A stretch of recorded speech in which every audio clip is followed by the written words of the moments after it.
श्रीमद् भागवत गीता का पहला अध्याय। भगवत गीता एक बहुपठित आस्तिक विज्ञान है जो गीता महात्म्य में सार रूप में दिया हुआ है। इसमें यह उल्लेख है कि मनुष्य को चाहिए कि वह श्री कृष्ण के भगत की सहायता से संवीक्षण करते हुए भगवत गीता का अध्ययन करें और स्वार्थ प्रेरित व्याख्याओं के बिना उसे समझने का प्रयास करें।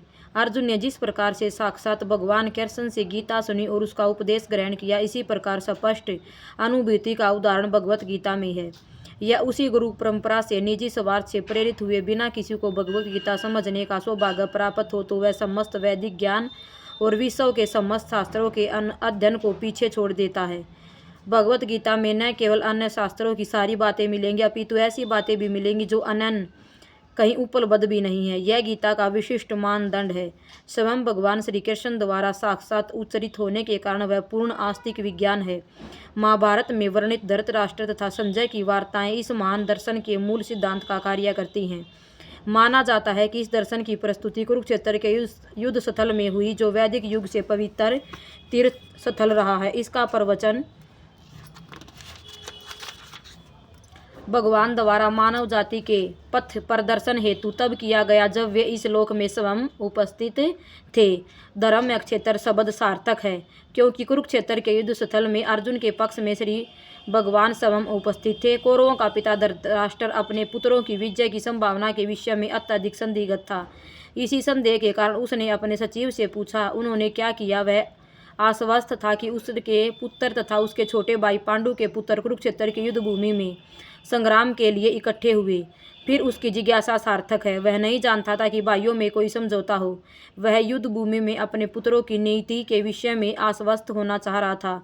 इस युद्ध को कुरुक्षेत्र में लड़ा जाना था, जिसका उल्लेख वेदों में स्वर्ग के निवासियों के लिए भी तीर्थ स्थल के रूप में हुआ था। धृतराष्ट्र अत्यंत भयभीत था कि इस पवित्र स्थल का युद्ध के परिणामों में पर न जाने कैसा प्रभाव पड़े।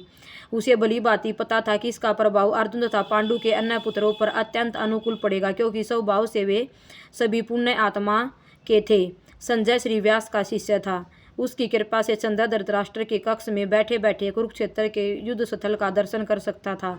इसलिए धृतराष्ट्र ने उससे युद्ध स्थल की स्थिति के विषय में पूछा। पांडव तथा धृतराष्ट्र के पुत्र दोनों ही एक वंश से संबंधित थे, किंतु यहाँ पर धृतराष्ट्र के वाक्य में उसे मनोभाव प्रकट होते हैं। उसे जानबूझकर अपने पुत्रों को कहा, पांडु के पुत्रों को वंश के उत्तराधिकारी से विलग कर दिया। इस तरह पांडु के पुत्र अपने भतीजों के साथ धृतराष्ट्र की विशिष्ट मन स्थिति समझी जा सकती है। जिस प्रकार धान के खेत में अवांछित पौधों को उखाड़ दिया जाता है, उसी प्रकार इस कथा के आरंभ में ही आशा की जाती है। जहाँ धर्म के माता पिता श्री कृष्ण उपस्थित हो, वहाँ कुरुक्षेत्र रूपी खेत में दुर्योधन आदि धृतराष्ट्र के रूप अवांछित पौधों को समूल नष्ट करके युधिष्ठिर आदि नितांत धार्मिक पुरुषों की स्थापना की जाएगी।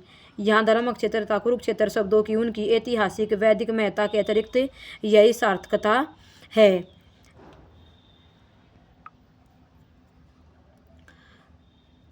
संजय ने कहा, हे राजन, पांडव पुत्रों द्वारा सेना की व्यूहरचना देखकर राजा दुर्योधन अपने गुरु के पास गया और उसने ये शब्द कहे। धृतराष्ट्र जन्म से अंधा था। दुर्भाग्यवश वह अत्याधुनिक दृष्टि से भी वंचित था। यह भी जानता था कि उसी के सामने उसके पुत्र भी धर्म के मामले में अंधे हैं। उसे विश्वास था कि पांडवों के साथ कभी भी समझौता नहीं कर पाएंगे। पांचों पांडव जन्म से ही पवित्र थे, फिर भी उसे तीर्थ स्थान के प्रभाव से विषय में संदेह था। इसलिए संजय युद्ध भूमि की स्थिति के विषय में उसके प्रश्न के मंतव्य को समझ गया। वह निराश राजा को प्रोत्साहित करना चाह रहा था। उसने उसे विश्वास दिलाया कि उसके पुत्र पवित्र स्थान के प्रभाव में आकर किसी प्रकार का समझौता करने नहीं जा रहे हैं। उसने राजा को बताया कि उसका पुत्र दुर्योधन पांडवों की सेना को देखकर तुरंत अपने सेनापति द्रोणाचार्य को वास्तविक स्थिति से अवगत कराने गया है। यद्यपि दुर्योधन को राजा कहकर संबोधित किया गया, तो भी स्थिति की गंभीरता के कारण उसने सेनापति के पास जाना पड़ा। दुर्योधन राजनीतिक बनने के लिए सर्वथा उपयुक्त था, किंतु जब उसने पांडवों की व्यूहरचना देखी थी तो उसका कूटनीतिक व्यवहार उसके भय को छिपा न पाया। हे आचार्य, पांडु पुत्रों की विशाल सेना को देखे, जिसे आपके बुद्धिमान शिष्य द्रुपद के रूप इतने कौशल से व्यवस्थित किया गया था। परम राजनीतिक दुर्योधन महान ब्राह्मण सेनापति द्रोणाचार्य के दोषों की इंगित करना चाहता था। अर्जुन की पत्नी द्रौपदी के पिता राजा द्रुपद के साथ द्रोणाचार्य का कुछ राजनीतिक झगड़ा था।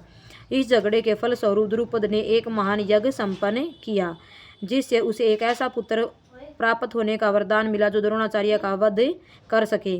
द्रोणाचार्य इसे भली भांति जानता था कि किंतु जब द्रुपद का पुत्र धृष्टद्युम्न युद्ध शिक्षा के लिए उनको सौंपा गया तो द्रोणाचार्य को उसने अपने सारे सैनिक रहस्य प्रदान करने से कोई झिझक नहीं हुई। अब धृष्टद्युम्न कुरुक्षेत्र को बर्द युद्ध भूमि में